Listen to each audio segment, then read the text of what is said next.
বন্ধুরা এই ভিডিওটি আপনারা দেখুন। এই ভিডিওটি এরকম ভিডিও আগে বাংলাদেশ সোশ্যাল মিডিয়ায় কখনো আপলোড করা হয়নি। এই লোকটির ভিডিও দেখে মনে হলো যে বাংলাদেশের কিছু লোক হলেও বিষয়টা বুঝতে পারছে। পুরো ভিডিওটা একবার দেখুন, তাহলে সব ব্যাপারটা বুঝতে পারবেন। আপনারা বাংলাদেশের বর্তমান অবস্থা সম্পর্কে আপনারা পুরোপুরি ধারণা নিতে পারবেন। যুদ্ধ করতাম যাই আমাকে আছে কি, ভারত যদি মিসাইল মারে আমরা কি আলু মারুম? ভারতের আলুরও তো দাম বেশি, আলু তো মারুন যাইব না। আমার কি বঙ্গোপসাগরে কি অস্ত্রের খনি আছে, মিসাইল আছে, ড্রোন আছে, ফারণিক বোমা আছে, সাবমেরিন আছে, আপনার ব্যালিস্টিক ক্ষেপণাস্ত্র আছে, না রকেট লঞ্চার আছে, না এই যে রণতরী আছে। তাই আমরা এরকম উগ্র কথা বলি কোন দুঃখে? বিশ্বের সাথে একটা যে সম্পর্ক রাখতে হয় দেশ চালাইতে হইলে, ঠিক আছে, ওইটা তারা বুঝেই না। হিটমূলক আচরণ করে, ঠিক আছে, বড় বড় রাষ্ট্রের সিনিয়র জুনিয়র কেউ মানে না। বিএনপি, আওয়ামী লীগ, জামাত, যে কোনো দল কোনো সিনিয়র নেতারই মানে না। হেরা যা কয় তাই আইন, হেরা যা কয় তাই আদালত, ঠিক আছে। হেরা ফোন করে যা কয় তাই ছিল সত্য হয়ে যায়। হেরা যা কয় তাই হ্যাঁ কথা দেশ চলে। আপনি এরকম দুই চারটা ছেলের কথা দেশ চলবো? একটা দেশ এমনি চলে? আপনারা বহির বিশ্বের সাথে একটা যে সম্পর্ক রাখতে হয় দেশ চালাইতে হইলে, ঠিক আছে, ওইটা তারা বুঝেই না। হিটমূলক আচরণ করে, ঠিক আছে, বড় বড় রাষ্ট্রের।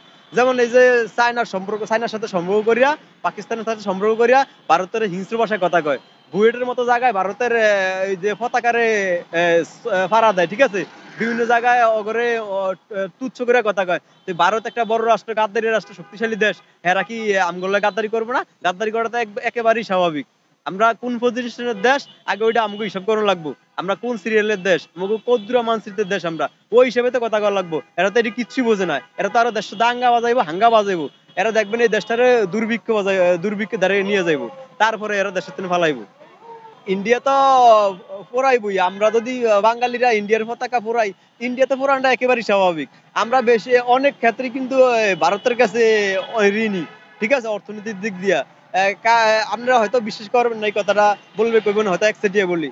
ধরেন আমার কোনো আত্মীয় স্বজন ঢাকা গুলশানে আছে, কিন্তু আমি গ্রামে থাই। পাশে আমার আরেকটা বাড়ি আছে, আমি ওই বাড়িওয়ালার সাথে আমার সম্পর্ক ভালো থাকা লাগবে, ঠিক আছে।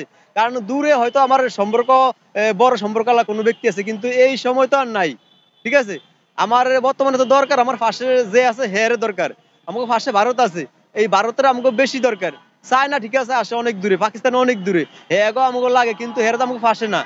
ভারত তো চাইলে আমাকে সাথে অনেক অন্যায় করবো, অনেক অন্যায় করতে পারে। তাহলে আমরা কি টিকুম? আমাদের অস্তিত্ব থাকবো? আমরা আমরা যে যুদ্ধ করতাম যাই আমাকে আছে কি, ভারত যদি মিসাইল মারে আমরা কি আলু মারুম? ভারতের আলুরও তো দাম বেশি, আলু তো মারুন যাইব না। আমার কি বঙ্গোপসাগরে কি অস্ত্রের খনি আছে, মিসাইল আছে, ড্রোন আছে, ফারণিক বোমা আছে, সাবমেরিন আছে, আপনার ব্যালিস্টিক ক্ষেপণাস্ত্র আছে, না রকেট লঞ্চার আছে, না এই যে রণতরী আছে। তা আমরা এরকম উগ্র কথা বলি কোন দুঃখে? আপনার এই যে বিভিন্ন নেতারা বর্তমানে স্লোগান দেয় ভারতের বিরুদ্ধে, বাংলাদেশের নেতা সাধারণ লোকের কাছে খুব জনপ্রিয় হয়ে যায়, কিন্তু সর্বশেষ দেখবেন নিচে নিচে যায় ভারতের ফাও ধরবো। আপনার যে বিএনপির এক নেতা বলছে যে ভারত বয়কট করো, শাড়ি ফুরছে, দেখবেন এই ভারত কয়েকদিন বাদে বিএনপির নেতারাই বলবো, আনুষ্ঠানিক ঘোষণা দেওয়া যায় এটা ওই লোকের পার্সোনাল বক্তব্য, এটা বিএনপির বক্তব্য না, ঠিক আছে। চ্যানেলটি সাবস্ক্রাইব করে আমাদের পাশে থাকবেন।